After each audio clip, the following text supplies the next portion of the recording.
All right, so for this deep dive, we're unpacking a specific case, a really compelling one from a Yahoo News Japan article. Yeah, and it takes us right into this lawsuit in Osaka, Japan. It's quite a story. It really is. It's complex, involves a prenatal diagnosis, an Yeah. outcome that, well, wasn't expected, and these really conflicting stories, between a couple and the hospital. hmm And it just throws such a spotlight on how absolutely critical clear communication is in medicine. Especially with complex stuff like this, life-altering possibilities. Exactly. So picture this.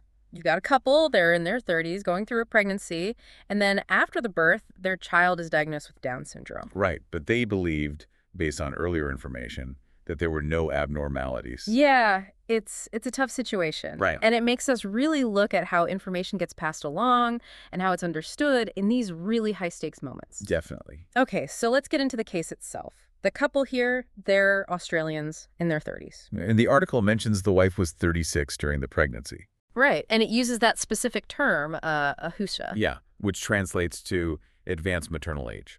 And the source connects this to their anxiety, specifically about potential fetal chromosomal issues. That anxiety is really key here, isn't it? It seems to be what drove their quest for testing. Makes sense.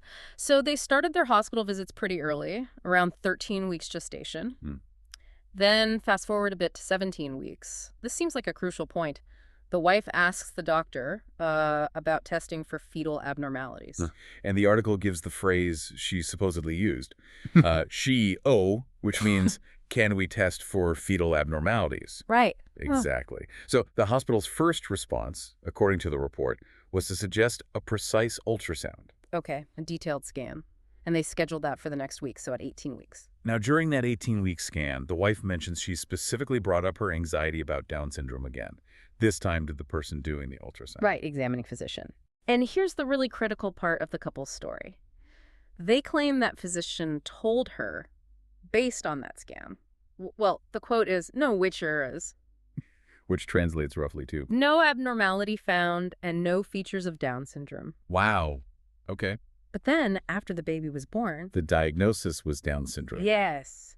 And the couple describes just being completely shocked, totally unprepared. Because they felt they hadn't been given the right information or maybe the full picture to understand this could happen. That's their claim.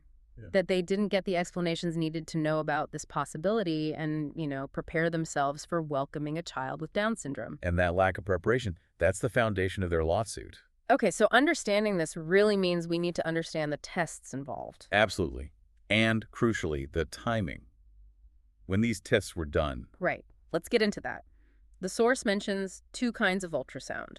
The standard one. Yeah, Jade, she. The routine scan pretty much everyone gets. And then there's the more detailed one, the precise fetal ultrasound. Yeah. Available if you ask for it. But here's the kicker, and the article really emphasizes this. The timing of that precise scan changes everything about what it can tell you, especially about things like Down syndrome. Wait, really? The same scan gives different info depending on the week? Precisely.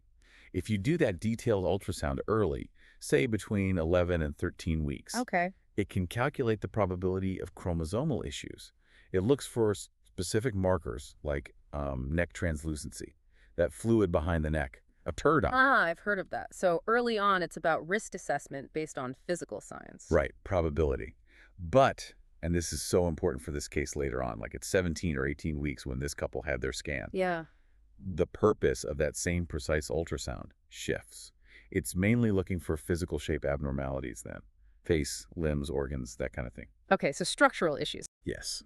And critically, the article states, at that later stage, it cannot determine chromosomal abnormalities.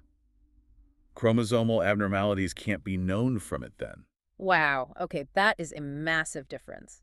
So the same machine looking at the baby, but what it's looking for and what it can tell you about chromosomes drastically changes after week 13 or so. That's the key distinction highlighted in the source. And it sounds like that's where the wires might have gotten crossed, or at least that's where the dispute lies. Exactly. This potential misunderstanding or lack of clarity seems to be right at the heart of the legal fight. Which brings us to the lawsuit itself. The couple is suing for $11 million. Claiming issues with the hospital's explanation, their communication. Yeah, and this shines a light on that whole concept of informed consent. hmm The idea that you as a patient have to fully grasp what a test or procedure involves its purpose, benefits, risks, and crucially, its limitations before you agree, and also know about alternatives. Okay, so let's break down the arguments. The couple side first. They claim that back at that 17-week appointment, they didn't just ask generally, they specifically requested a genetic test. They say they used that English phrase. Right, because their goal was confirming chromosomal status. And they argue they had no idea that the ultrasound they were getting at 17 or 18 weeks wasn't the right tool for that specific job at that specific time. A critical point in their argument? And there's more. They allege the examining physician actually told them the test was 99% accurate, 99.78. Which, if true, would certainly give a strong sense of certainty. Absolutely. And they also claim they weren't told about other tests, the more definitive ones like amniocentesis. Yeah, the article does mention amnio and points out it carries a risk of miscarriage. So that's the couple's account. Now, the hospital. Well, their story is pretty much the opposite on the key points. They deny hearing the phrase genetic test at that 17-week visit. Correct. And they flat out deny the physician ever said anything about 99% accuracy for that ultrasound. Okay. And what about the Down syndrome concern? The hospital claims they only learned about the couple's specific worry about Down syndrome during the 18-week ultrasound itself, not before. So not during the earlier consultation where the test was decided upon. According to the hospital's account, no. Their stance is that they gave all the necessary explanations every step of the way. And that informed consent was properly handled. They believe they were clear. Basically, yes. They argued the communication was adequate and the couple understood what was being offered. So you've got these two starkly different recollections of conversations that happened, as the article puts it, in a closed room. Yeah, behind closed doors, just the couple and the medical staff. Which makes it incredibly challenging for the court, the Osaka District Court, to determine the objective truth of what was said, what was understood. It really does. It comes down to who said what, who heard what, who understood what. Records might exist, but nuances of conversation are hard to capture. This specific case, while it's about this one family's incredibly difficult experience, it just highlights a much bigger issue, doesn't it? How hard clear communication can be in medicine. Especially with complex tests. Tests with limitations based on timing, results that carry so much emotional weight. It's tough. It's not just about dumping information, is it? No, absolutely not. It's about ensuring genuine comprehension, making sure the patient really gets what a test can do, what it can't do, and what other options might be out there.